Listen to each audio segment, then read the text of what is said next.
1992년. 그때 대한민국에 참 기묘한 일들이 많았어요. 기억하세요? 네, 그쵸. 좀 뒤숭숭했죠. 네. 9월에는 마산에서 어떤 여성이 10월 28일 앞두고 세상 살기 싫다, 뭐 이런 유서를 남기고 세상을 떠나고. 그런 일이 있었군요. 또 인천에서는 임신부가 그날엔 아이 있으면 안 된다, 이러면서 막 낙태를 고집하고. 심각했네요. 네, 또 어떤 가족은 10월 28일 되면 다 소용없다, 이러면서 살림살이 다 나눠지고 그냥 사라져 버렸어요. 정말요? 이 모든 사건에 공통적으로 나오는 날짜, 바로 1992년 10월 28일. 대체 이 날이 뭐였길래 이런 일들이 벌어졌던 걸까요?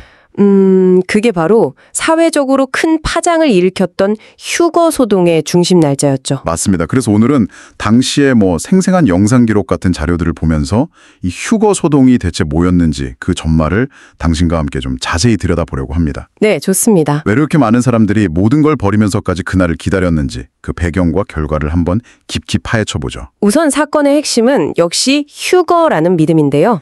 휴거, rapture. 네.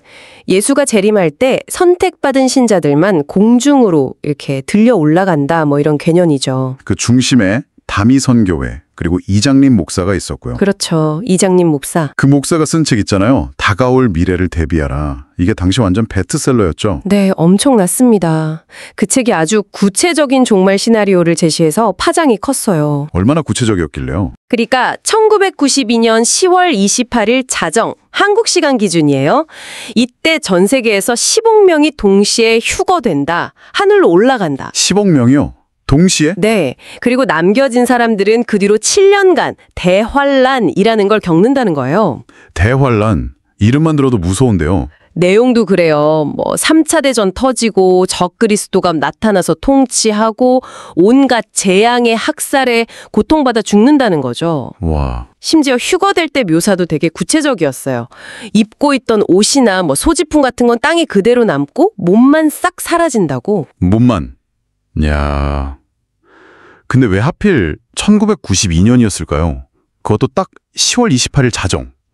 무슨 근거가 있었답니까? 성경에라도 나왔나요? 근거라고 제시한 것들이 사실 좀 복잡하게 얽혀 있어요.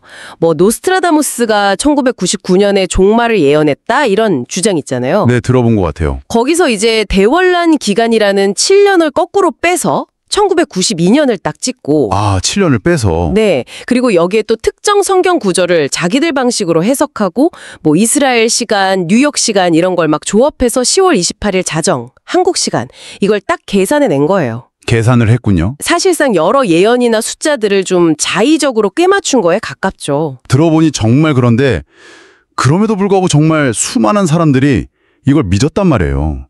그게 참 신기해요. 대체 뭐가 사람들을 그렇게 강하게 끌어당겼을까요? 그냥 책 내용이 무서워서? 아니면 사회가 불안해서? 물론 그런 사회적 불안감도 크게 작용했죠.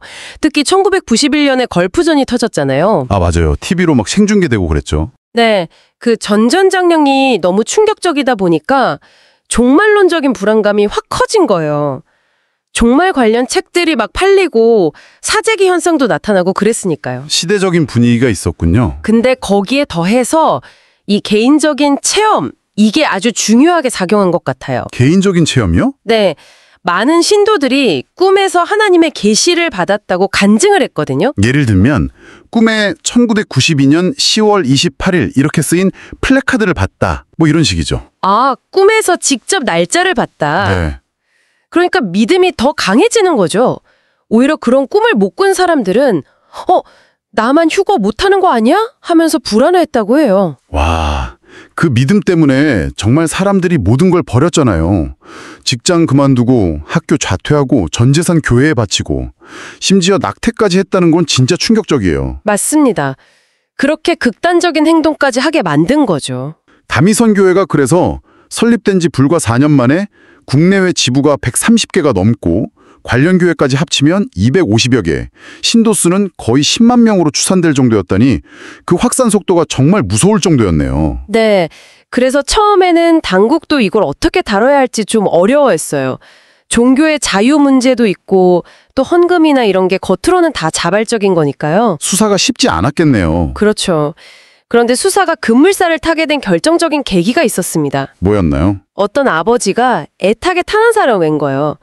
자기 아들이 휴거 믿고 집을 나갔는데 이 아들이 전교 1등하던 모범생이었던 거죠. 아, 모범생 아들이? 부모들이 모여서 대책협의회 같은 걸 만들고 사회적으로 큰 문제가 됐죠. 아, 부모님들 마음이 정말 찢어졌겠네요.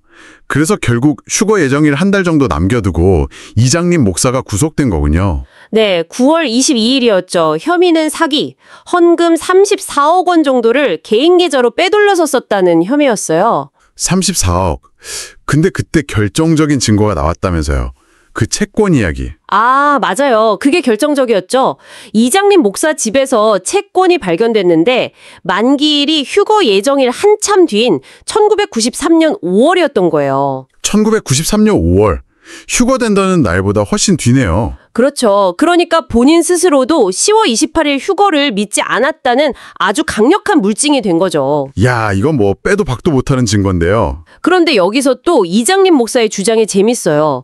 자기는 어차피 휴거될 사람이 아니라 휴거 후에 남아서 7년 대환란 동안 순교해야 할 사람이기 때문에 돈이 필요했다. 뭐 이렇게 주장을 했어요. 와, 정말 기가 막힌 변명이네요.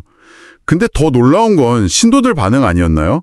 목사가 구속됐는데 이걸 핍박이라고 생각하고 믿음이 더 강해졌다고요? 맞습니다. 오히려 더 결집됐어요. 심지어 천국행 티켓이라고 하면서 예배 출입증 같은 걸 만들어서 나눠주기까지 했으니까요. 천국행 티켓. 그 믿음의 강도가 참 상상하기 어렵네요. 네, 그리고 마침내 운명의 날 1992년 10월 28일 자정이 다가왔습니다. 두근두근 했겠는데요? 네.